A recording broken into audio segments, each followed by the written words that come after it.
The moment Elijah spoke her dead mother's name, the 7-year-old dropped her bread and ran toward him with a cry that shattered something deep in his chest. He had promised a dying woman he would find her daughter, but no one warned him that saving this child would mean waging a war against men who wanted them both destroyed. Before we continue, don't forget to subscribe to the channel, like the video, and comment where in the world you're watching from. Let's go. The Montana sky stretched endless and blue above the prairie, indifferent to the sorrows of those who wandered beneath it. Elijah Cole had been riding for 3 weeks straight, pushing his horse across rivers and through valleys, following leads that turned cold and rumors that dissolved like morning mist. His weathered hands gripped the reins with the kind of determination that came not from stubbornness, but from a promise made to a dying woman in a cramped boarding house in Kansas City. He could still see her face when he closed his eyes at night. Margaret Whitmore had been beautiful once, before consumption had hollowed her cheeks and stolen the color from her lips. She had clutched his hand with surprising strength. Margaret Whitmore had been beautiful once, before consumption had hollowed her cheeks and stolen the color from her lips. She had clutched his hand with surprising strength for someone so close to death, her eyes burning with the desperate fire of a mother who knew she was leaving her child alone in the world. Find her, Elijah. Find my Rosie. They took her from me when I got sick. Sent her somewhere out west to an orphanage or a farm family. I don't know where. I've been searching for 2 years, but I'm out of time now. The words had come between racking coughs, each one seeming to drain more life from her frail body. Promise me you'll find her. Promise me you'll tell her that her mama loved her more than anything in this whole wide world. He had promised. What else could a man do when faced with such raw, desperate love? Margaret had been his sister-in-law once, married to his brother Thomas before Thomas was killed in a cattle drive accident near Abilene. Elijah had been gone during those terrible years, working ranches in Wyoming and Montana, building a reputation as a man who could break any horse and track any trail. He hadn't known about Margaret's illness, hadn't known about the little girl who had been ripped from her mother's arms by well-meaning but cruel authorities who deemed a consumptive everything she could remember about Rosie. The child would be 7 years old now, with hair the color of honey and eyes that matched the summer sky. She had a birthmark on her left wrist shaped like a crescent moon, and she loved to sing hymns she had learned in church. These details had become Elijah's compass, guiding him across hundreds of miles of unforgiving territory. The trail had led him through countless towns and settlements, each one offering fragments of hope that inevitably crumbled it to dust. An orphanage in Denver had records of a Rose Whitmore, but the child had been placed with a family that had since moved on. A farmer in Nebraska remembered a little blonde girl with sad eyes passing through with a group of orphan train children headed further west. A telegraph operator in Cheyenne recalled processing a message about a girl matching Rosie's description being sent to a ranch near Helena.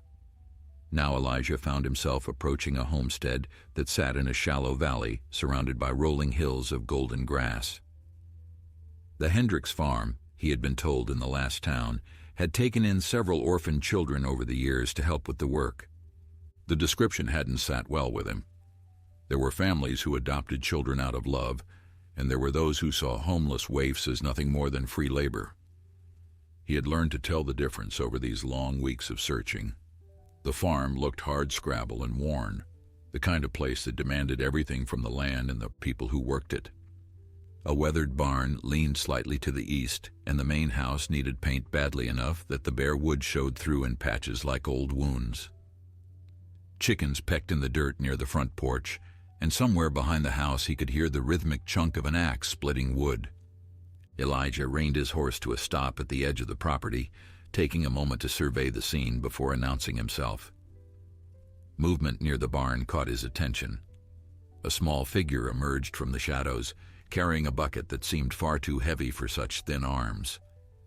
The child walked with the weary shuffle of someone who had learned that rest was a luxury not easily afforded. His heart began to pound as the child moved into the sunlight. Honey-colored hair, pulled back in 2 braids that hung past her shoulders. A faded dress that might once have been blue but had been washed to a pale gray.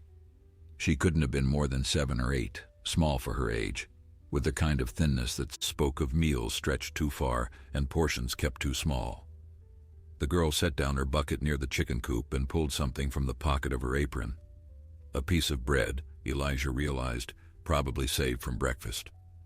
She began to eat it slowly, savoring each bite the way children do when they're never quite sure where their next meal might come from. There was something heartbreaking about watching her standing there alone, this tiny creature trying to find a moment of peace in what was clearly a hard and joyless existence. Elijah dismounted quietly, not wanting to startle her.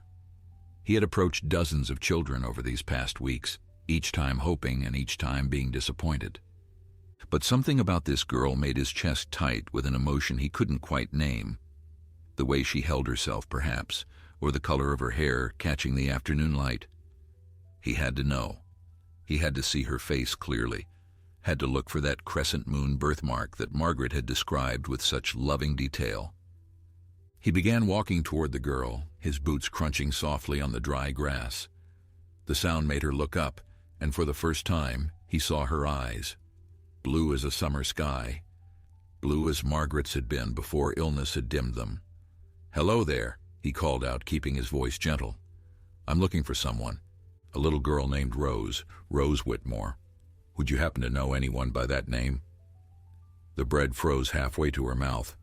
Those blue eyes went wide with something that looked like fear and hope tangled together in equal measure. The girl stood frozen like a deer that had caught the scent of a predator, her entire body rigid with tension.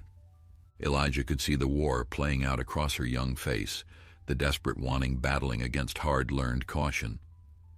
Life had already taught this child that hope was dangerous, that trust was a currency that could be spent only to leave you bankrupt and broken. "Who are you?" Her voice came out small and scratchy, as if she hadn't used it much lately.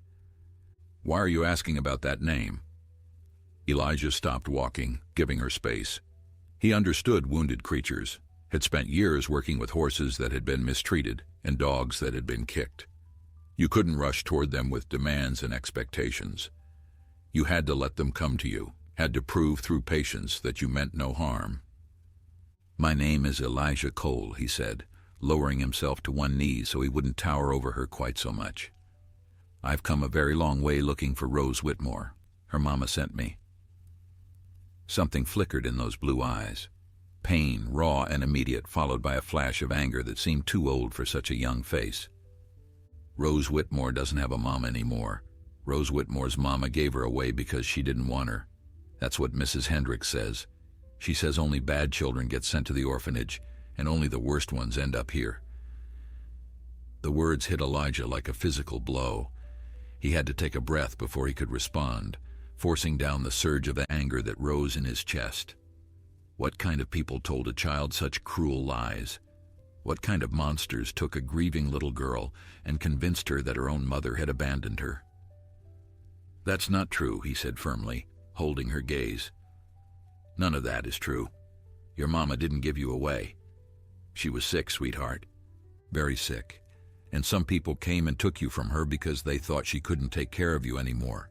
She spent every day after that trying to find you, every single day until—" He paused, struggling to find the right words. "How did you tell a 7-year-old that her mother was dead?" "Until what?" The girl's voice was barely a whisper now. The bread hung forgotten in her hand, and Elijah could see her trembling slightly, despite the warmth of the afternoon sun. "Your mama passed on a few weeks ago," he said gently. "But before she did, she made me promise to find you. She wanted me to tell you something. She wanted me to tell you that she loved you more than anything in this whole wide world. Those were her exact words. And she wanted me to take you somewhere safe, somewhere you'd be cared for and loved the way she would have cared for you if she could have." The bread fell from the girl's fingers, landing in the dust at her feet. Her face crumpled, tears spilling down cheeks that were too thin, leaving tracks through the dirt that had accumulated there from a morning of hard work. She looked so small standing there, so utterly alone with her grief, and Elijah felt his own eyes burning with tears he refused to shed. "She didn't forget me." The question came out broken, fractured by sobs. "She didn't throw me away? Never. Not for one single moment." Elijah's voice was rough with emotion. "She searched for you for 2 years. She spent every penny she had trying to find where they'd taken you. Even when she got too sick to get out of bed, she was still writing letters, still asking everyone she could think of for help. Finding you was the only thing she wanted in this world." The girl took a step toward him, then stopped, her small hands clenching into fists at her sides. The war was still raging behind her eyes, years of disappointment and broken promises holding her back even as her heart strained forward. "How do I know you're telling the truth?" she asked. "How do I know you're not just saying these things? People lie. People always lie." Elijah reached slowly into his shirt pocket and withdrew a folded piece of paper, worn soft from handling. "Your mama gave me this. She said you'd remember it." He unfolded the paper carefully and held it out so she could see. It was a drawing, crude but recognizable, done in the uncertain hand of a very young child. A woman with yellow hair standing next to a small girl, both of them surrounded by flowers. At the bottom, in wobbly letters, someone had written, "Mama and Rosie." The sound that escaped the girl's throat was somewhere between a gasp and a sob. "I made that. I made that for her birthday. I was only 5. She kept it. She kept it close to her heart every day since you were taken. It was under her pillow when she died." The dam broke. Whatever walls this child had built around herself over 2 years of loneliness and mistreatment came crashing down all at once. She ran toward him with her arms outstretched, her bare feet kicking up dust from the hard-packed earth, tears streaming down her face as sobs racked her thin body. Elijah opened his arms and caught her, pulling her close against his chest as she cried. She was so light, he thought, with a fresh surge of anger. So impossibly light for a child her age. He could feel her ribs through the thin fabric of her dress, could feel the way she shook with the force of emotions too big for her small frame to contain. "I promised your mother I'd find you," he murmured into her hair, holding her tight. "And I did. I've found you, Rosie. You're not alone anymore." She clung to him like he was a life raft in a storming sea, her fingers gripping his shirt with desperate strength. "Don't leave me here," she begged between sobs. "Please don't leave me here. I'll be good, I promise. I'll be so good." "I'm not leaving you anywhere," he said firmly. "I'm taking you away from here, and I'm never bringing you back." The moment was shattered by the sound of a screen door slamming against its frame. Elijah looked up to see a woman marching across the yard toward them, her face twisted with indignation. She was tall and raw-boned, with gray-streaked hair pulled back so tightly it seemed to stretch the skin of her forehead.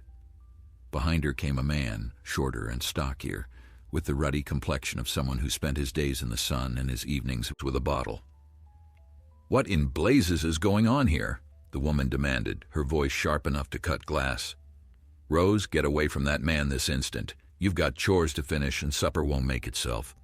Rosie pressed closer to Elijah, her small fingers digging into his arms with renewed desperation. He could feel her heart hammering against his chest like a frightened bird trapped in a cage. Whatever these people had done to her over the past 2 years, it had taught her to fear them deeply. Elijah rose to his feet, keeping one arm wrapped protectively around the child. "You must be Mrs. Hendricks," he said, his voice calm but carrying an edge that made the woman stop in her tracks. "I'm Elijah Cole. I've come for the girl." "Come for her?" Mrs. Hendricks let out a harsh laugh that held no humor. "You can't just ride onto someone's property and take their children, mister. We've got papers on this one, legal and proper from the orphanage in Helena. She belongs to us now." "She doesn't belong to anyone," Elijah replied, his jaw tightening. "She's not livestock to be bought and sold. She's a child, and she has family who's been looking for her." Mr. Hendricks stepped forward, his chest puffed out with the false bravado of a man accustomed to intimidating those weaker than himself. "Now see here, stranger, we paid good money for that girl. $50 to the orphanage, plus another $20 in travel expenses to bring her out here. That's $70 we're owed if you think you're taking her anywhere." $70. That was what they had valued this child's life at. $70 for 2 years of labor. 2 years of being told she was worthless and unwanted. 2 years of being worked like a mule and fed like an afterthought. Elijah had to swallow hard against the rage that threatened to overwhelm his better judgment. "I'll give you 100, he said flatly. "Right now, cash money, and then I'm taking her, and you'll never see either of us again." The Hendricks exchanged a glance, greed flickering behind their eyes. $100 was more than they could make in months of hard farming.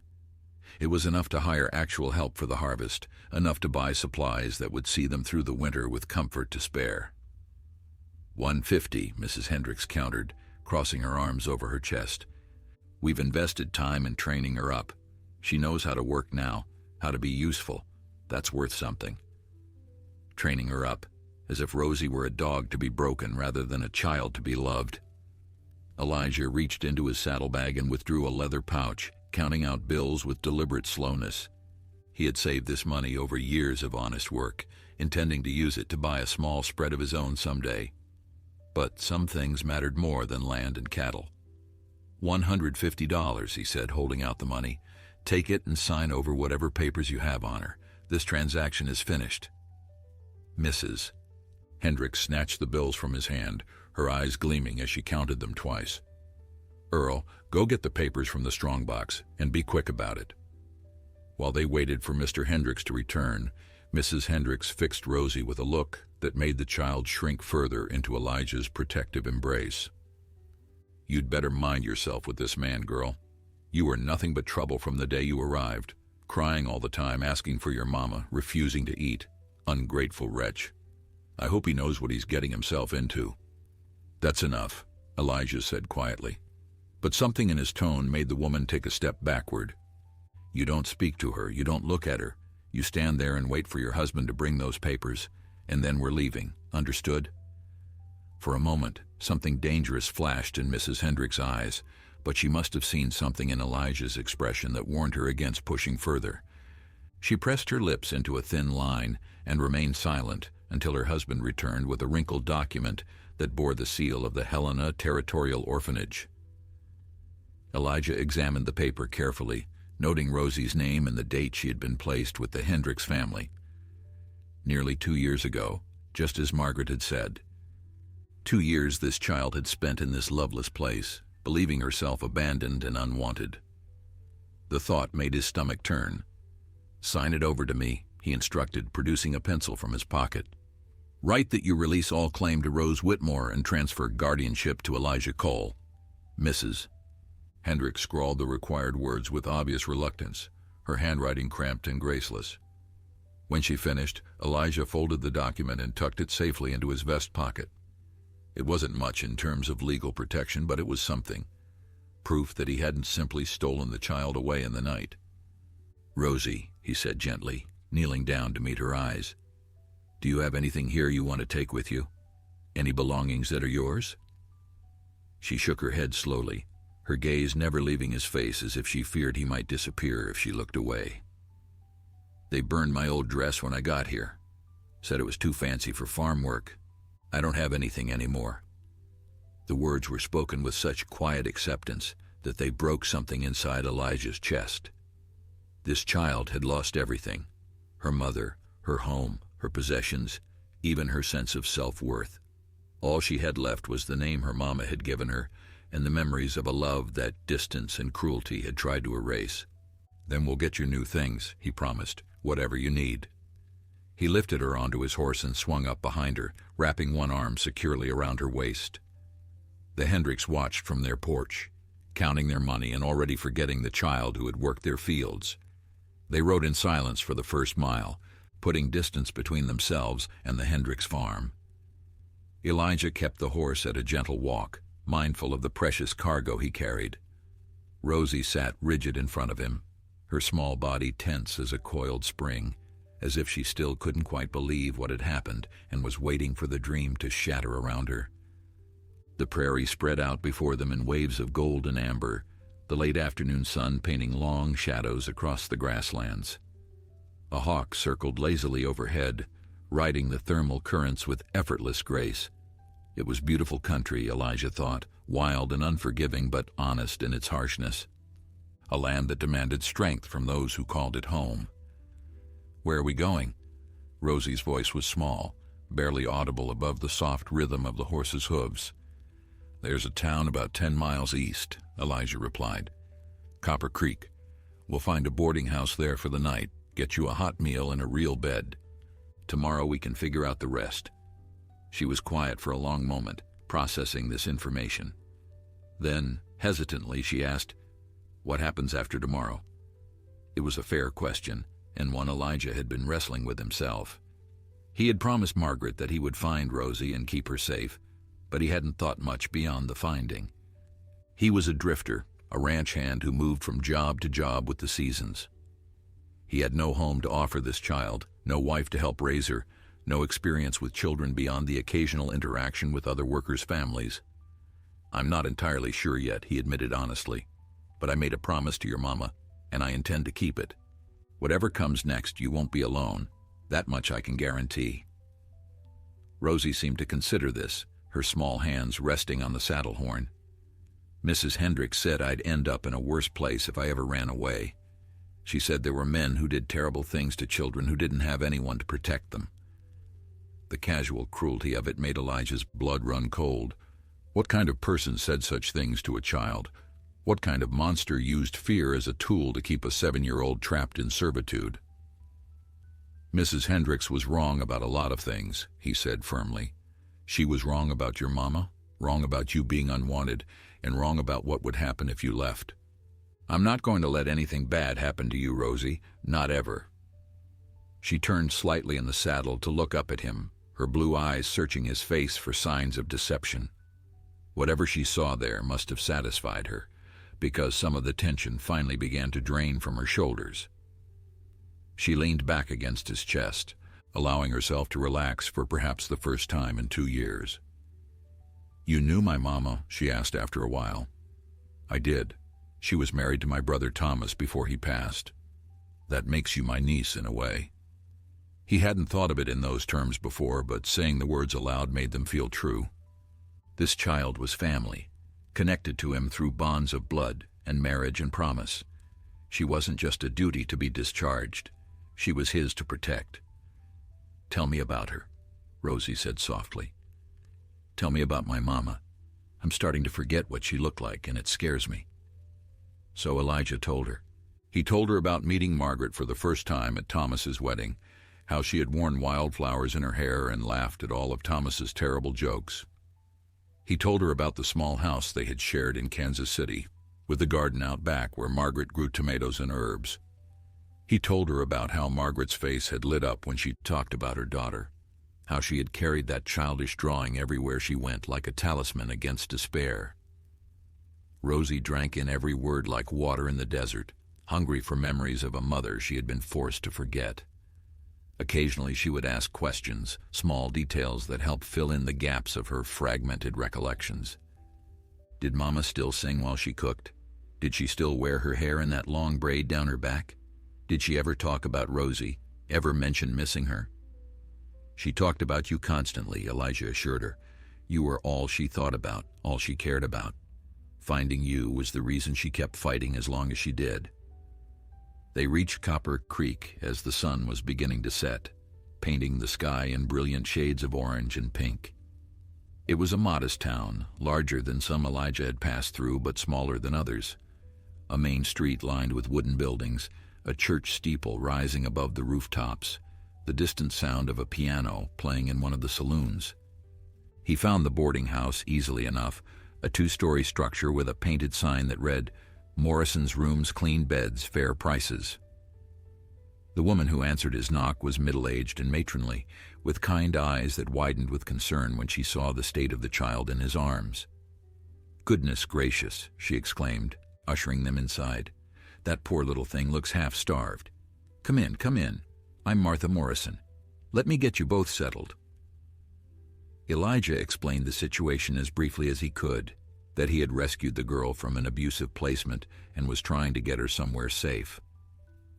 Martha asked no probing questions, simply nodded with the understanding of a woman who had seen enough of the world's cruelties to recognize their aftermath. She prepared a room with 2 beds, insisting on bringing up a basin of warm water so Rosie could wash. Then she disappeared downstairs and returned with a tray laden with food, thick slices of bread, butter, cold chicken, and a bowl of stew that smelled like heaven itself. Rosie stared at the feast with wide eyes. "All of this is for us?" "All of it," Elijah confirmed. "Eat as much as you want." She fell upon the food with a hunger that was painful to witness, eating quickly as if she expected someone to snatch the plate away at any moment. Elijah had to gently remind her to slow down, worried she would make herself sick after so long on meager rations. When she finally pushed back from the table, her stomach full for the first time in memory, her eyelids were already beginning to droop. Elijah helped her to the smaller bed, covering her with a quilt that smelled of lavender and soap. "You'll still be here when I wake up?" she asked sleepily, her hand reaching out to grip his fingers. "I'll still be here," he promised. "I'm not going anywhere." Elijah woke before dawn, as was his habit after years of ranch work. For a moment he lay still in the unfamiliar bed, listening to the quiet sounds of the boarding house settling around him. Then he heard it, the soft, steady breathing of the child in the bed across the room, and the events of the previous day came flooding back. He rose quietly and crossed to the window, looking out at the street below as the first gray light of morning began to creep across the sky. Copper Creek was still asleep, its storefronts dark and its streets empty, save for a stray dog nosing through an overturned garbage bin. It was peaceful, this moment between night and day, but Elijah's mind was anything but calm. What was he going to do? The question had kept him awake for hours, turning over possibilities and discarding them one by one. He couldn't keep drifting from ranch to ranch with a child in tow. Rosie needed stability, schooling, a proper home, with walls that didn't move every few months. She needed things he had never thought to provide for anyone, things he wasn't sure he knew how to give. A small sound from behind him made him turn. Rosie was sitting up in bed, her honey-colored hair tangled from sleep, her blue eyes already alert with the wariness of a child who had learned that mornings often brought new hardships. "You're still here," she said, and there was wonder in her voice. "Told you I would be." He moved to sit on the edge of her bed, keeping his movements slow and predictable. "Did you sleep all right?" She nodded, then hesitated. "I had a dream about Mama. She was singing that song she used to sing, the one about the mockingbird. I could hear her voice so clearly." Her face crumpled slightly. "When I woke up, I forgot for a minute that she was gone. Then I remembered, and it hurt all over again."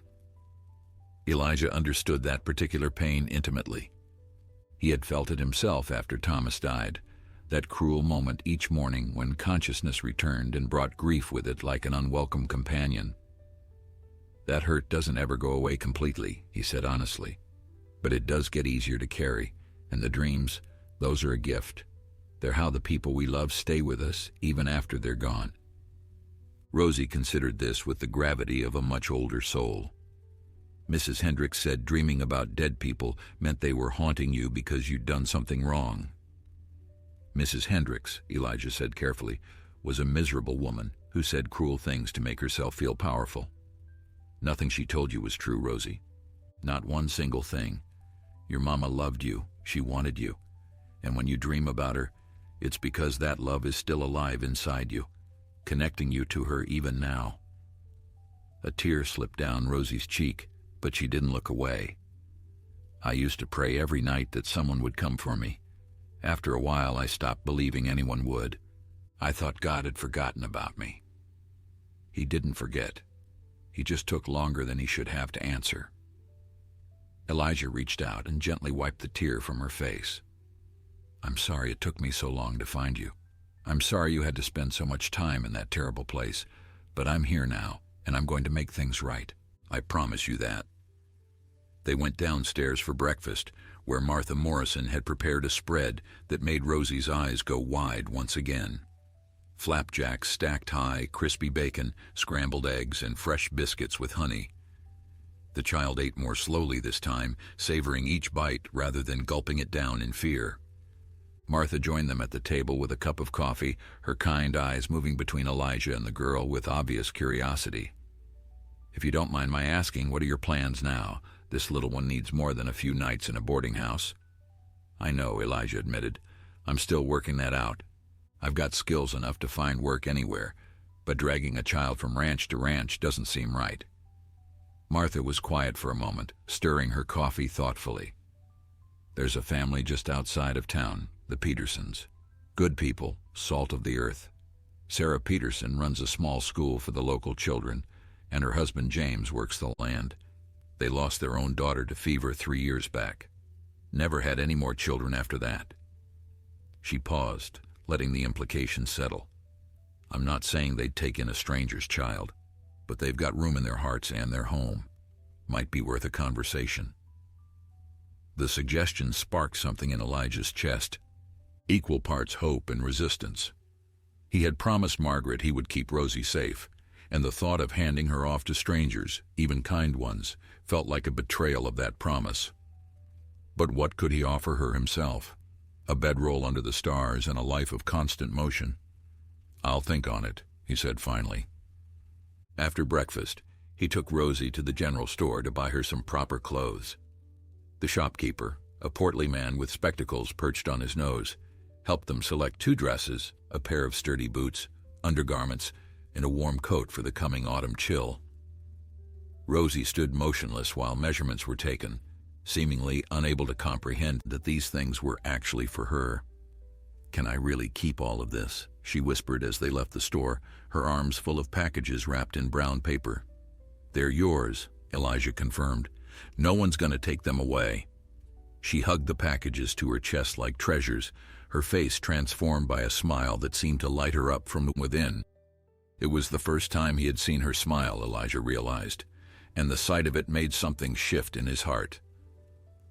This child had been through horrors no young person should endure, yet here she was, finding joy in simple things like new clothes and a full belly. In that moment, watching her cradle her modest possessions with such profound gratitude, Elijah made a decision. He wasn't going to hand her off to anyone, no matter how kind or capable they might be. He had made a promise to Margaret, and he was going to keep it himself. Rosie was his family now, and family took care of their own. The decision to keep Rosie brought with it a cascade of practical considerations that Elijah had never before had to contemplate. A child needed more than food and shelter. She needed education, community, stability, all the things he had deliberately avoided in his years of wandering. He would have to change his entire way of living, and the prospect was both terrifying and strangely exhilarating. He spent the morning walking through Copper Creek with Rosie at his side, taking stock of the town and its possibilities. It was a decent place, he observed, neither too large nor too small. There was a schoolhouse near the church, a doctor's office, a livery stable, and all the essential businesses that marked a settlement with roots and a future. The people they passed nodded politely, some offering friendly smiles when they saw the little girl clutching Elijah's hand. "What are we looking for?" Rosie asked as they paused outside the land office. "A future," Elijah replied. "Our future." Inside, a clerk with ink-stained fingers and a harried expression looked up from his ledgers. "Help you, sir?" "I'm looking for land. Something with a house already on it if possible, or at least a structure I could fix up. Needs to be close enough to town for the girl to attend school." The clerk's eyebrows rose with interest. "You're in luck, actually. The Miller place came up for sale just last month. Old Samuel Miller passed on, and his children back east have no interest in working the land.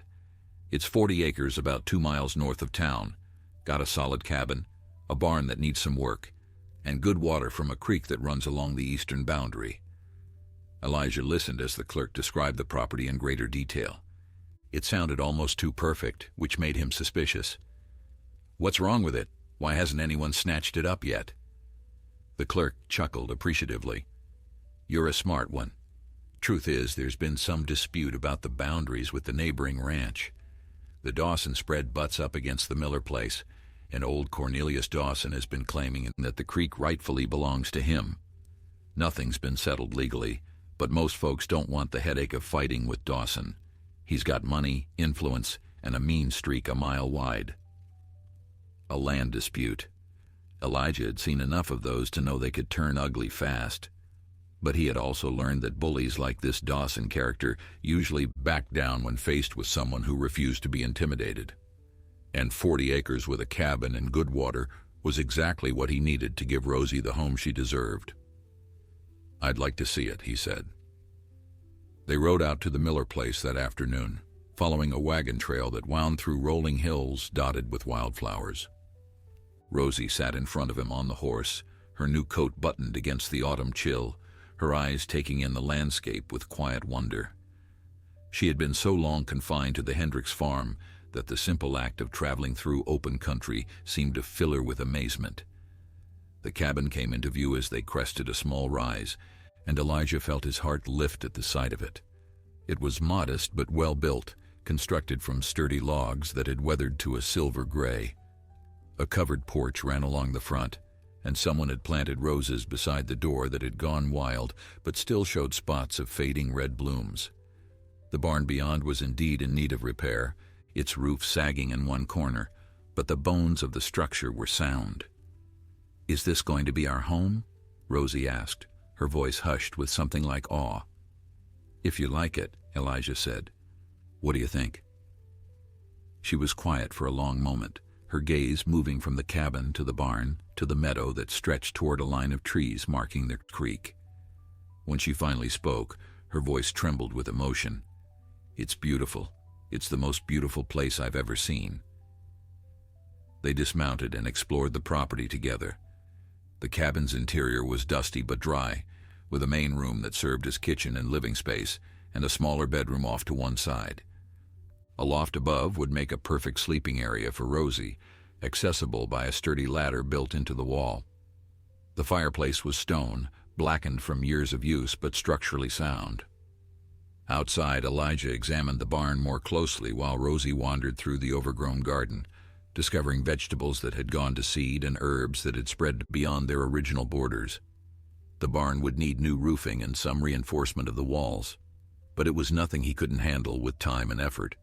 The creek was exactly where the clerk had described, a clear ribbon of water running over smooth stones, deep enough in places to provide for livestock and irrigation. Elijah could see why Dawson wanted it. Water was life on the frontier, and controlling access to it meant controlling the land around it.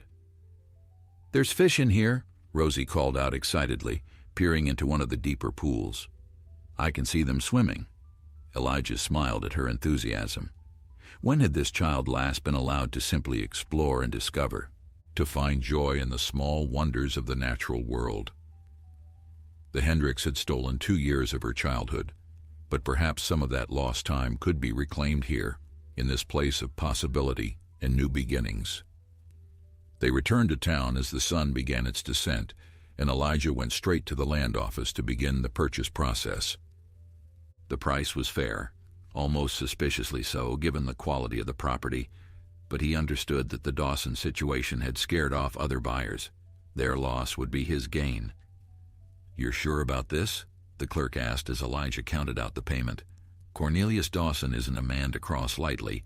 He's run off 3 different families who tried to work claims he thought infringed on his interests." "I'm sure," Elijah replied, signing the deed with a steady hand. "I've dealt with men like Dawson before. They push until someone pushes back, and then they find easier targets." The clerk shrugged and accepted the money. "Your funeral, mister. But I wish you luck all the same. That little girl deserves a proper home." Elijah looked down at Rosie, who was studying the deed with fascination, tracing her fingers over the official stamps and signatures. "Yes," he agreed softly, "she does." The first weeks on the Miller place were filled with hard work and quiet contentment. Elijah threw himself into repairs with the single-minded focus of a man building something that mattered, rising before dawn and working until the light failed. The barn roof was his first priority, and he spent days hauling lumber from town and fitting new beams into place. Rosie helped where she could, handing him nails and holding boards steady, her small face serious with concentration. She was healing, slowly but visibly. The hollows in her cheeks began to fill out as regular meals did their work. The haunted look in her eyes softened, replaced gradually by something that resembled normal childhood curiosity. She asked questions constantly now, about the animals they saw, the plants that grew wild in the meadow, the way the clouds moved across the sky. Each question was a small victory. evidence of a mind that was waking up after years of enforced silence. Elijah enrolled her in the town school, walking her there each morning and collecting her each afternoon. The teacher, a young woman named Miss Catherine Avery, reported that Rosie was bright but far behind the other children her age. The Hendricks had seen no value in education, and 2 years without learning had left significant gaps. But Rosie attacked her studies with fierce determination, staying up by lamplight to practice her letters and numbers until Elijah gently insisted she needed sleep. "I don't want to be stupid," she confessed one evening when he found her crying over a reading primer. "The other children already know so much. They look at me like I'm simple." Elijah knelt beside her chair, his calloused hand covering her smaller one. "You're not stupid, Rosie. You're one of the smartest people I know. You just missed some time, that's all. You'll catch up. I have no doubt about that. Promise?" "Promise." The trouble with Cornelius Dawson arrived on a gray morning in late October, announced by the thunder of hooves and the bawling of cattle. Elijah was reinforcing the fence along the eastern boundary when he saw them coming. A dozen riders driving a herd of longhorns directly toward the creek that legally belonged to his property. He set down his hammer and walked to meet them, positioning himself squarely in their path. The lead rider was a big man, soft around the middle, but with the cruel eyes of someone who enjoyed exercising power over others. This would be Dawson himself, Elijah reckoned, come to test the mettle of the new owner. "You're on my land," Elijah called out, his voice carrying easily across the distance. Dawson reined in his horse, his lips curling into a smirk. "Your land? I don't think so, friend. This creek has watered Dawson cattle for 15 years. Old Miller knew better than to interfere with that arrangement, and you'd be wise to follow his example. Old Miller is dead, and I have a deed that says this creek belongs to me. You want to water your cattle, you can negotiate access like a civilized man, but you don't get to just take what isn't yours." Something ugly flickered in Dawson's expression. He was not accustomed to being challenged, that much was clear. Men like him built their empires on intimidation, counting on others to back down rather than face conflict. They grew fat and confident on the compliance of weaker neighbors. "You're making a mistake," Dawson said, his voice dropping to a threatening growl. "I've broken men who crossed me, burned them out, run them off, made them wish they'd never set foot in this territory. You think you're different. You think having a piece of paper from the land office means anything out here." Elijah met his gaze without flinching. "I think you're a bully who's gotten away with pushing people around for too long. I think you're used to folks being scared of you, and you don't know what to do when someone isn't. So let me make this real clear, Mr. Dawson. You can take your cattle back to your own land, and we can be civil neighbors, or you can keep threatening me and find out just how serious I am about protecting what's mine." For a long moment, the two men stared at each other across the autumn grass. The riders behind Dawson shifted uneasily in their saddles, sensing that this confrontation could easily turn violent. But Dawson was smart enough to recognize that winning a fight wasn't the same as winning a war. He had resources and connections that a lone homesteader couldn't match. There were other ways to break a stubborn man. "We'll see," Dawson said finally, yanking his horse's head around. "We'll just see how long that attitude lasts when winter comes and you're stuck out here alone with nobody to help you." He gestured to his men, and they began turning the herd back the way they had come. But before he rode off entirely, he called back over his shoulder, "Nice little girl you've got there, by the way. Shame if something happened to her." The threat hung in the air like poison, turning Elijah's blood to ice. He stood motionless until the riders had disappeared over the ridge, his hands clenched into fists at his sides. Threatening him was one thing. Threatening Rosie was something else entirely. He found her waiting on the porch when he returned to the cabin, her face pale with anxiety. She had heard the commotion, had seen the riders from the window, and fear had come flooding back into those blue eyes that had only just begun to lose their haunted look. "Are they going to make us leave?" she asked, her voice small and trembling. "Are they going to take our home away?" Elijah climbed the porch steps and gathered her into his arms, holding her tight against his chest. "No one is taking anything from us," he said firmly. "Not our home, not our land, not each other. I won't let that happen, Rosie. Do you understand me? I will never let anyone hurt you again." She nodded against his shoulder, her thin arms wrapped around his neck. And Elijah made a silent vow to whatever power might be listening. Cornelius Dawson would learn that some men couldn't be broken, couldn't be burned out or run off. Some men had something worth fighting for, and that made all the difference in the world. Winter came early that year, sweeping down from the mountains with a ferocity that caught even the old-timers by surprise. Snow blanketed the prairie in thick white drifts, and temperatures plummeted until the creek froze solid and the wind cut through clothing like a knife. Elijah had prepared as best he could, laying in stores of firewood and provisions, reinforcing the cabin against drafts, and ensuring the small livestock they had acquired would survive the brutal months ahead. Rosie took to winter with the adaptability of childhood, finding wonder in the transformed landscape even as she learned to respect its dangers. She helped Elijah with the morning chores, bundled in layers until she resembled a small woolen ball, her breath puffing white in the frigid air. In the evenings, they sat by the fire while she practiced her reading aloud, her skills improving daily under his patient encouragement. The isolation suited them both in different ways. For Rosie, it meant safety, a world contracted to the boundaries of their small homestead where no one could hurt her or take her away. For Elijah, it meant time to think, to plan, to figure out how to deal with the Dawson problem when spring inevitably arrived. Christmas approached with neither of them quite knowing how to acknowledge it. The holiday had been meaningless to Rosie during her years with the Hendricks, just another day of labor without even the pretense of celebration. But Elijah remembered Christmases from his own childhood, the modest gifts and special meals, the sense of family and warmth that made the darkest days of winter bearable. He rode into town on Christmas Eve despite the bitter cold, leaving Rosie in the care of Martha Morrison, who had become something of a grandmother figure to the girl. The general store was nearly empty, most sensible folk staying home by their fires, but Elijah found what he was looking for. A porcelain doll with painted blue eyes and real hair the color of honey, dressed in a tiny gown of rose-colored silk. It cost more than he should have spent, but the thought of Rosie's face when she saw it made the expense worthwhile. He also purchased ribbons for her hair, a picture book of fairy tales, and enough peppermint sticks to last until spring. On impulse, he added a small bottle of perfume, the kind Margaret used to wear, thinking it might help Rosie feel connected to the mother she was struggling not to forget. Christmas morning dawned clear and cold, the sun glittering on snow that stretched unbroken to the horizon. Rosie woke to find her gifts arranged beneath a small pine tree that Elijah had cut and decorated with strings of dried berries and paper stars.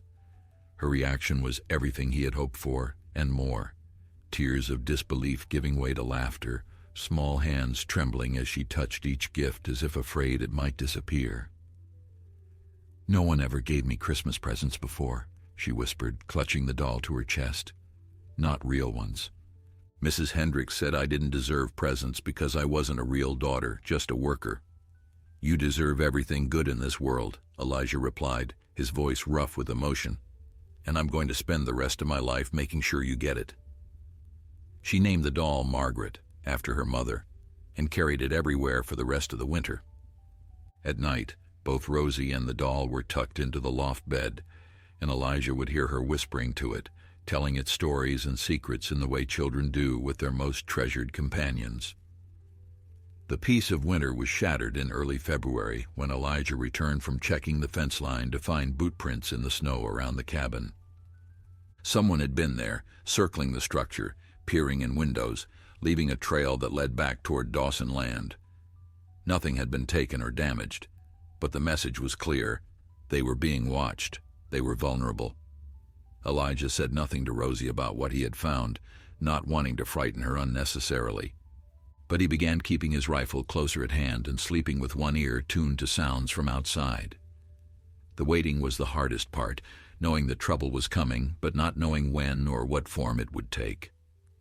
The answer came on a night in late February when Elijah woke to the smell of smoke and the orange glow of flames reflecting off the bedroom wall. He was on his feet and moving before conscious thought caught up, pulling on boots and grabbing the rifle as he shouted for Rosie to stay in the loft. The barn was ablaze, flames leaping toward the dark sky with hungry fury. The 2 horses they owned were screaming in terror, and Elijah ran toward the inferno without hesitation, yanking open the barn door and plunging into the smoke.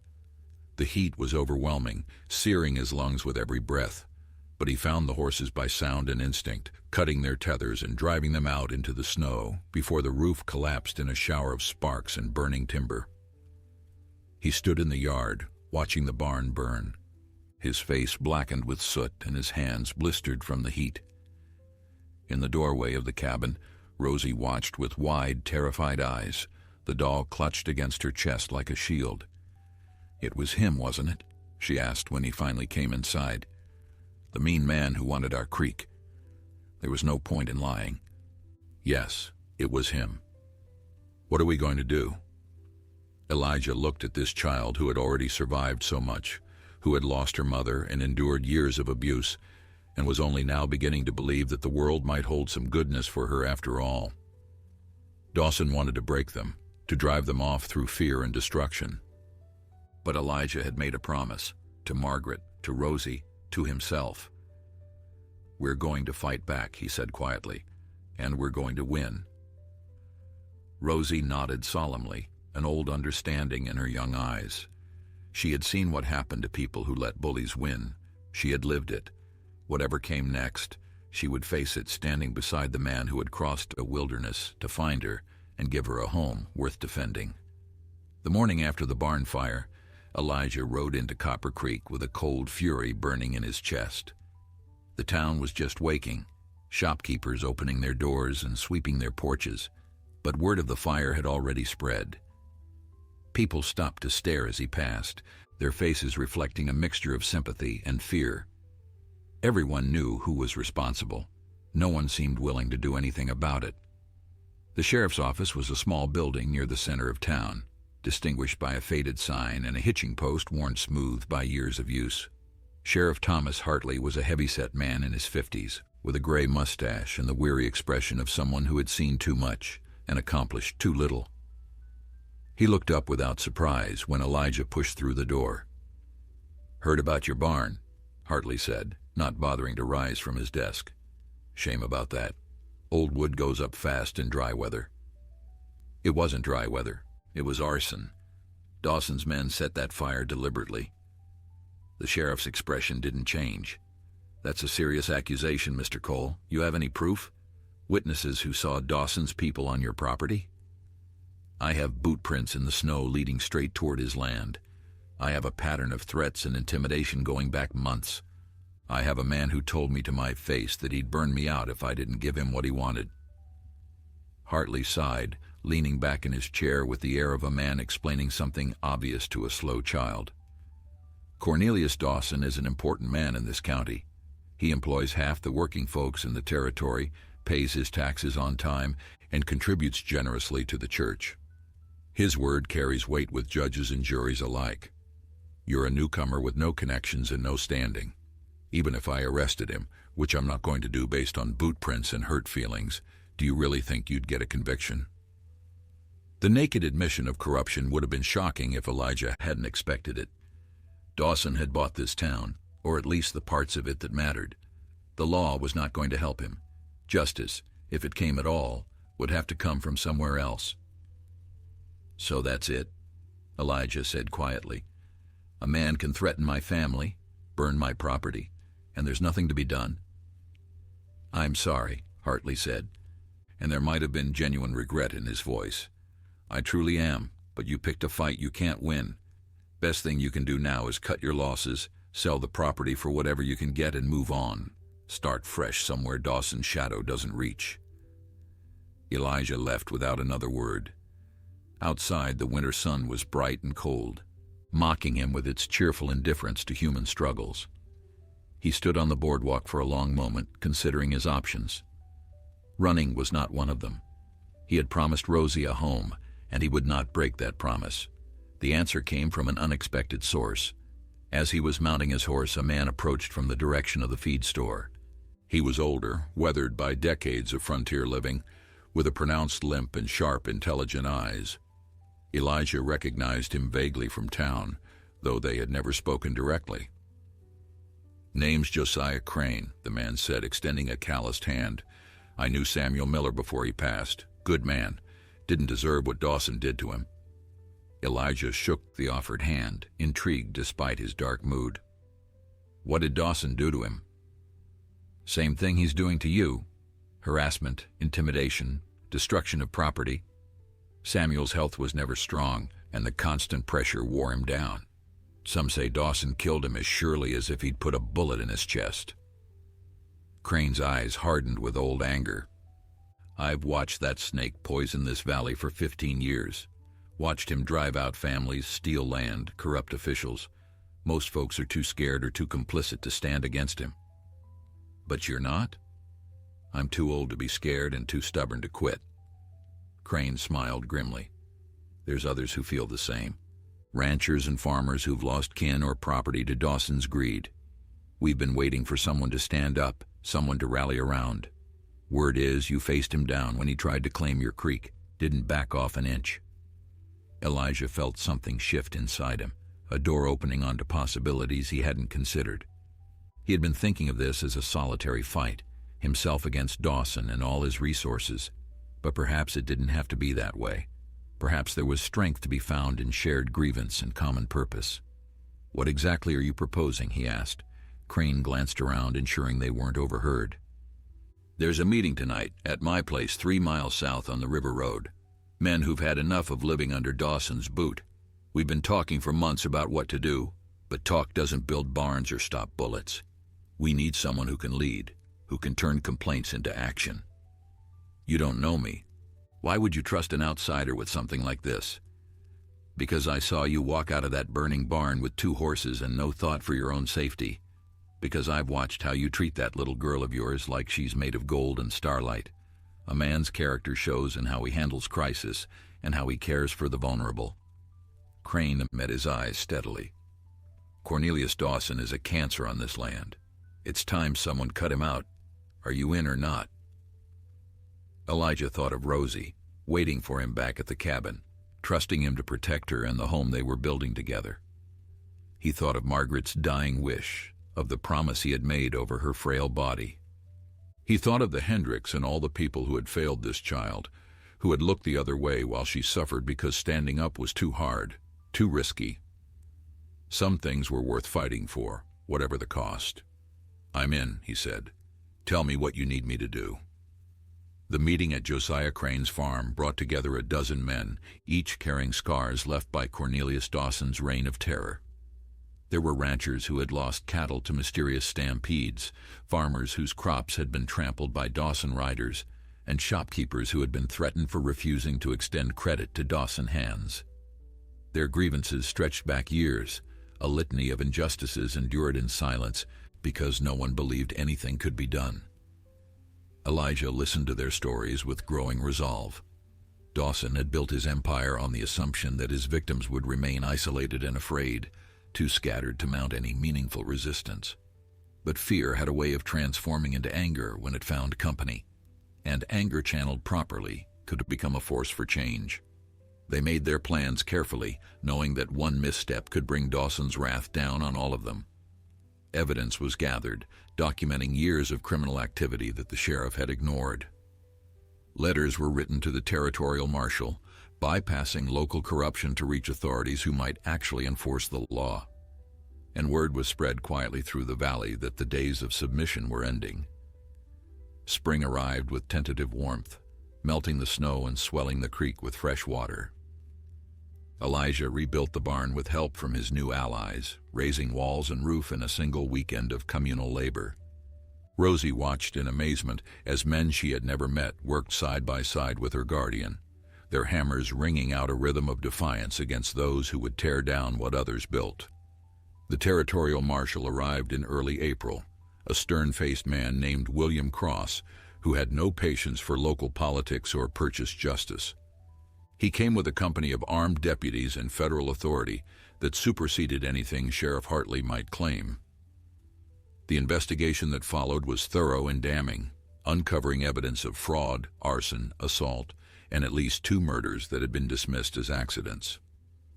Cornelius Dawson was arrested on a Tuesday morning, dragged from his fine house in chains, while his hired guns scattered like rats fleeing a sinking ship. The trial was held in Helena, far from any jury he might have influenced, and the verdict was swift and decisive. Guilty on all counts, with a sentence of 25 years in the territorial prison. He would die behind bars, stripped of the power and wealth he had accumulated through decades of cruelty. The news reached Copper Creek like a wave of liberation, transforming the atmosphere of the entire valley. Shopkeepers stood straighter, ranchers spoke more freely, and the shadow that had hung over the land for so long finally began to lift.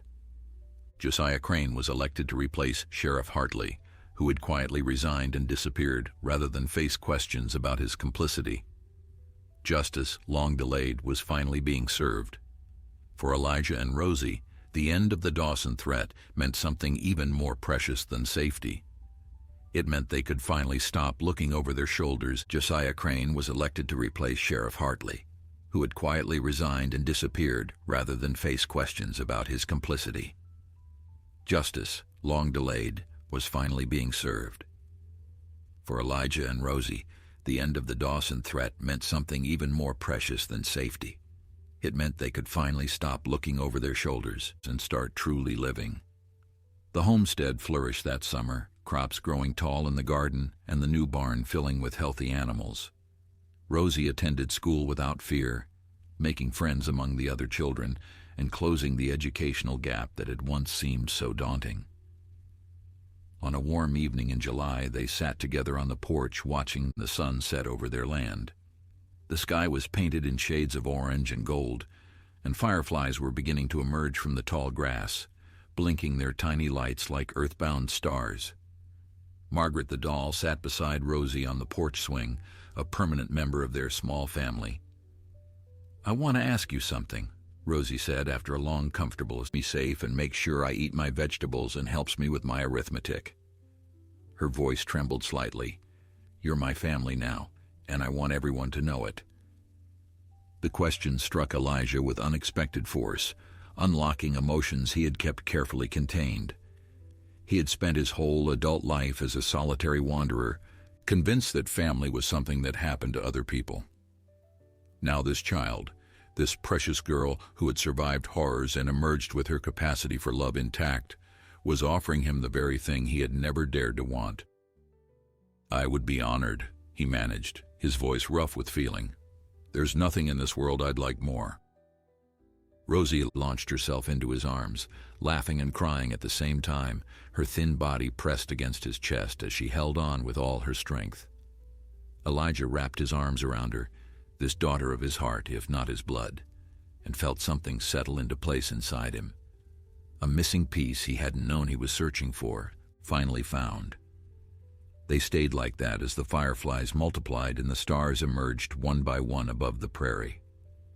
The ghosts of the past felt quieter now, Margaret at peace knowing her daughter was loved, the Hendricks fading into irrelevance, Dawson rotting in a cell far away. What mattered was this moment, this connection, this unlikely family forged from tragedy and determination. "I promised your mother I'd find you," Elijah said softly into Rosie's hair, "but I never expected that finding you would save me too." Rosie pulled back to look at him, her blue eyes shining in the fading light. "We saved each other, Papa. That's what families do." And in the gathering dusk, on the porch of the home they had built together through hardship and hope, father and daughter watched the night arrive and knew that whatever challenges tomorrow might bring, they would face them together. The promise made to a dying woman had been kept, and something even greater had grown from its keeping. Love, belonging, and a future bright with possibilities stretched out before them, as vast and full of promise as the Montana sky above.